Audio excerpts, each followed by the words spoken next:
Hi, in this video, we'll take a look at how to put a price on a forward contract with an underlying asset of a dividend-paying stock.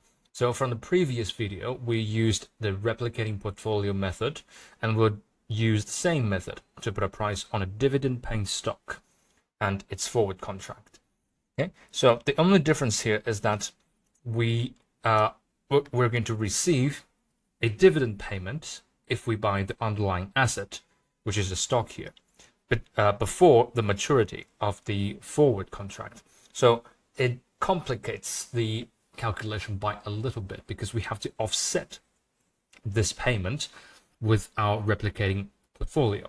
So we'll still write the forward payoff in the first place. This is something we need to replicate. So remember, with the forward contract, there is no cash transaction at t equals 0 here. So 0 cash transaction at t equals 0, and there shouldn't be any cash transactions before the maturity. So at time s, let's call it time s over here, if you buy the underlying, you will receive a dividend, but for the forward here, you shouldn't receive anything and you shouldn't pay anything. So it's going to be 0 here as well.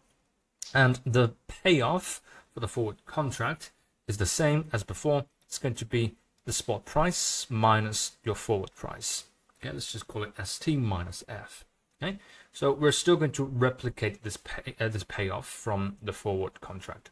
Okay, so to offset this part here, which is the ST, it's going to be very straightforward, which is the same as before. We'll just go long or buy the underlying asset. So let's just buy the asset or long the stock. Okay, so we would need to pay its current price, or S0 here, at t equals 0. So we have to pay S0, which in terms of cash flow is going to be minus S0. But this is a special case because it pays dividends. So we're going to receive, let's call it D over here, at time S before the maturity. Okay, and at maturity we can sell the stock at its spot price, which is ST. So the cash flow at time t is exactly ST. So we have ST taken care of. Okay, now we need to offset the F over here as well. So we need to repay or pay back, or we need to incur a cash outflow at the end. So let's just borrow a 0 coupon bond. Okay, so that it offsets the cash outflow over here. So we have to pay back F exactly. So how much are we borrowing? It must be the present value of F. So it's going to be a cash inflow of F plus RT to the power of T, or any appropriate discount rate. Okay, so we're just using the discrete discount rate. We're not using the continuous one. Okay, and then the last thing here is that we need to offset this thing here as well. Okay, so we need to offset the dividend, and we would like to offset it with a minus D over here, right? So overall, they add up to 0. Okay, so what kind of transaction or what kind of financial asset will require us or demand us to repay D at a certain point in time, which is really similar? Okay, it's going to be really similar to just borrowing it. Okay, so let's just borrow this amount, but at a different time period. So not to time t, but to time s.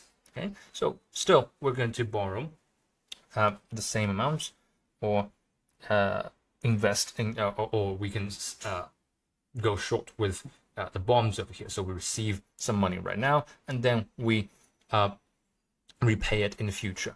Okay, so let's borrow again, but the amount is D over here, and discounted at the appropriate discount rate, which are S to the power of S. Okay, so overall, we should have replicated the payoff over here. So at the end, we have ST minus F, or at maturity, still the same as buying a forward contract. Here, D minus D is going to be 0. And what we have left over here, and according to the law of one price, this should be the same as 0 as well. So we can write this thing here. So we have your minus S0 plus F divided by 1 plus RT to the power of T, and plus D divided by 1 plus RS to the power of S is equal to 0. Okay, so we could rearrange this just a little bit. So we get the F, or the forward price, that we're going to need over here. Okay, so forward price here, let's do it step by step. RT to the power of T is equal to S0 minus D 1 plus RS to the power of S. Okay, and then we could move everything to the right hand side. So we have F is equal to S minus, or S0 minus D 1 plus RS to the power of S altogether multiplied by 1 plus RT to the power of T. Okay, so intuitively, how do we understand this? So because we're entering a forward contract, we're not actually holding the asset. So we're not actually entitled to receive any dividend. So we're going to miss out on that dividend. So when we're pricing the forward, we should take away that benefit, or that dividend, from holding the actual asset over here. So we subtract the D over 1 plus RS to the power of S, to, which is the present value of all the benefits, or the dividends in this case. And the rest is really similar to a non-dividends paying stock. Okay, so we're just taking out the benefits, and we're going to get the forward price in this way. Okay, I'll see you in the next video.